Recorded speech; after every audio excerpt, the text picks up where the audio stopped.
Hey, good morning, guys. So I wanted to kind of flush out a botanical illustration.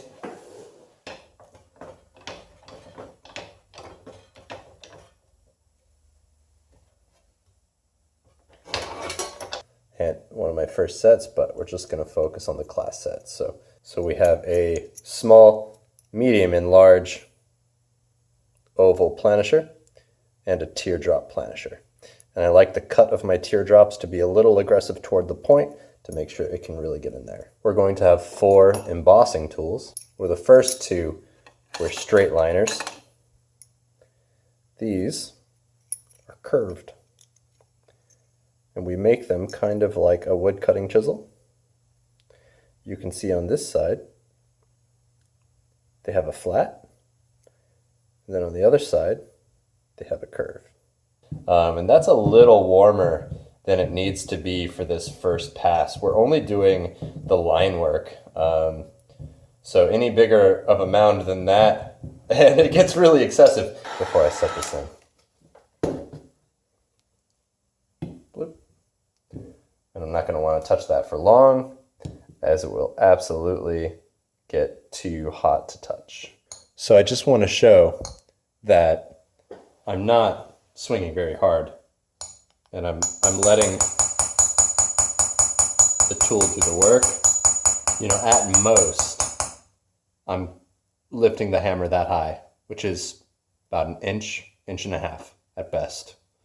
Okay, so any higher than that, if you find yourself wanting to really give a delivery, switch to a heavier hammer.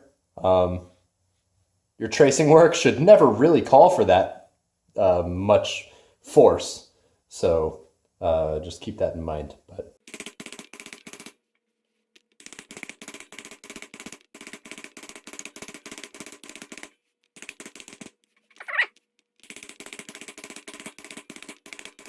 I'm just going to, in this exact style and fashion, continue to come toward our traced lines without choking up on it too tight.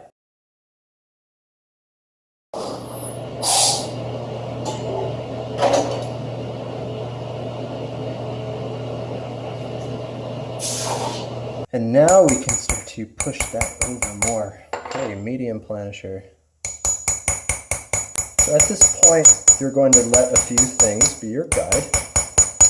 You have this roll here, and you have the fold. So I kind of want to be pretty conscious of where that fold sits. So I'm just going to back into it a little more.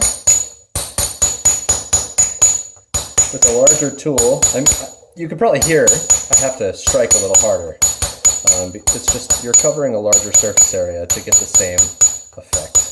Make sure that line is not a hard line. And that's why it wouldn't have helped us to trace in more than a certain amount. Too much advance without discussion. So this back line connects there. Okay, and then this is a nice deep point. And then it folds back. Okay, cool. So what I need to do is expand this material kind of outward like that. Because if you started with a dished one, you'll get kind of irregular stretching, and that jagged corner is easy to develop. Before I go much further, I'm going to flip it, work that half,